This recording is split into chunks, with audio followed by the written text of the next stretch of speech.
Something's been following me home from my last paranormal investigation, and I don't think it's human. Okay, so I need to get this off my chest. I've been a paranormal investigator for about 15 years now, and I've always been the skeptical type. You know those ghost hunting shows where everyone freaks out over every little sound? Yeah, that's not me. I'm usually the person explaining how that ghost orb is just dust on the camera lens, or how that demonic growl is just old pipes acting up. But what happened at this apartment building last week? I can't explain it. And now, I think it's following me.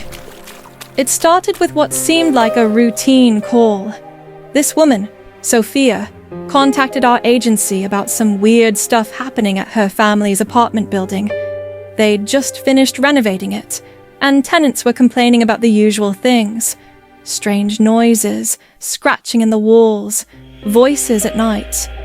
3 people had already broken their leases and moved out. Pretty standard haunted building stuff, right? Wrong. When I met with Sophia, something felt off right away. She kept wringing her hands and glancing at the walls like she expected them to start moving. Something's wrong with the building, she told me. It's like it's learning.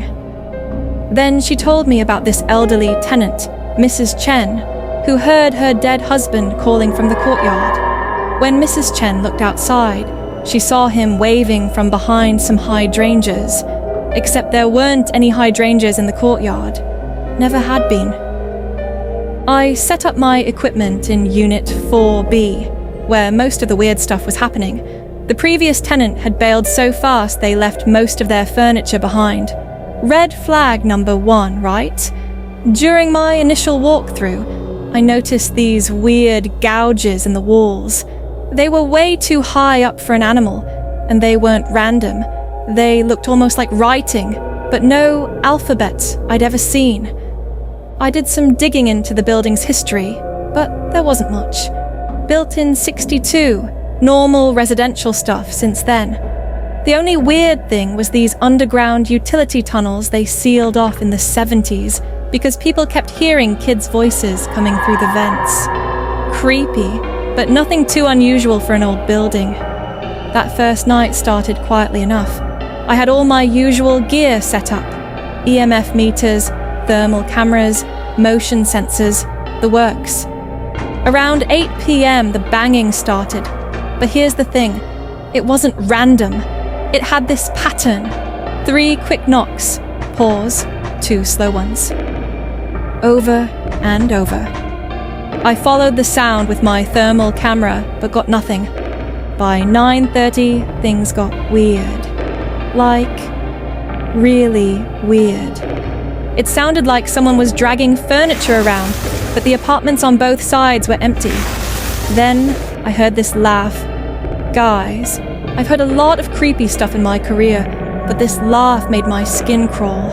It sounded like a child's laugh, but wrong.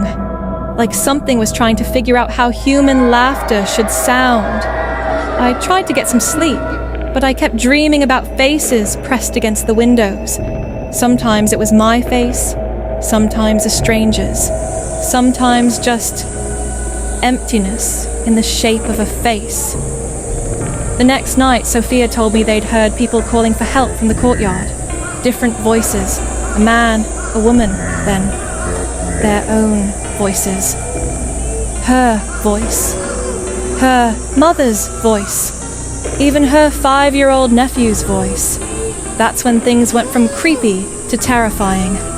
I was checking the perimeter around 10 p.m. when I heard my own voice call out from the darkness. Get a look at this! It wasn't just similar. It was exact. Every little quirk in my speech, every tiny inflection I've picked up over years of client meetings. Perfect copy. I texted the family to stay inside and lock their doors. Later, reviewing the footage, I noticed something that made my blood run cold. In every frame where I appeared, my shadow was slightly out of sync with my movements.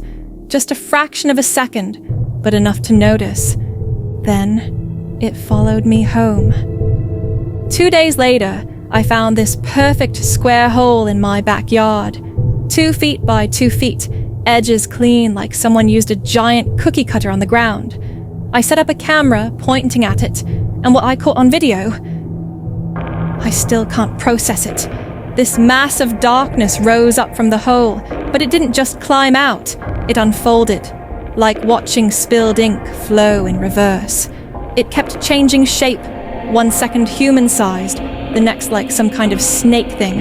The movement was almost beautiful in this horrible way, like a dance with too many limbs. I ran to a hotel, but it found me there too. First a woman screaming, then knocking at my door, then my mother's voice, using words from a conversation we had 20 years ago. When I looked through the peephole. Guys, you ever seen darkness that looks solid? That's what was in the hallway. A column of pure black that kept shifting and splitting into different shapes. I tried to contact the Martinez family the next day, but their numbers were disconnected. When I drove past the building, everything was different. Unit 4B didn't exist anymore. The windows were wrong. The walls were different. The building manager, the same guy I'd talked to days before, swore he'd never met me. Said he'd worked there 30 years and there had never been a family named Martinez. I'm writing this from a truck stop somewhere in Nevada. I've been driving west for 2 days straight. The rearview mirror doesn't show the road anymore. Just darkness. My shadow moves a second too late. This morning, my driver's license photo changed. It shows me smiling, but I never smile in ID photos. And my eyes, they're the wrong color. Or maybe they've always been that color, and my memories are changing. The shadows under the parked trucks seem to reach for me. When I look at my own shadow now, it's not quite the right shape. People stare too long when I talk, like they hear something wrong in my voice. Dogs bark and run when I walk past. Sometimes my hands move on their own, like something else is controlling them. I don't think I can outrun this thing. It doesn't just haunt places. It infects them, changes them. And now it's changing me. Reality feels paper thin. The shadows are getting longer, deeper. Sometimes they form faces I know, mouths moving in conversations I can't hear. If you're reading this and you hear someone calling for help in your own voice, don't look outside. Don't open the door. And whatever you do, don't trust what you see in the mirrors. They show the truth sometimes, and the truth is worse than any lie. I can feel it watching me write this. My face is smiling even though I'm terrified. The shadows in my car are moving, forming words on the dashboard in my handwriting. They want me to tell you one last thing. Shadows aren't supposed to have depth. If you see a shadow that looks like you could fall into it forever, you probably can. Don't look too long at the dark corners of your room tonight. And if you see a shadow move when nothing's cast in it, run. Although, between you and me, I don't think running helps. We're everywhere the light isn't. And there's so much darkness in the world. Edit. Thanks for all the awards and concern, guys.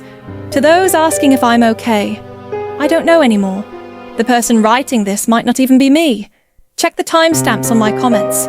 Some of them show I was posting while I was supposedly driving. Funny how time works when reality starts breaking down.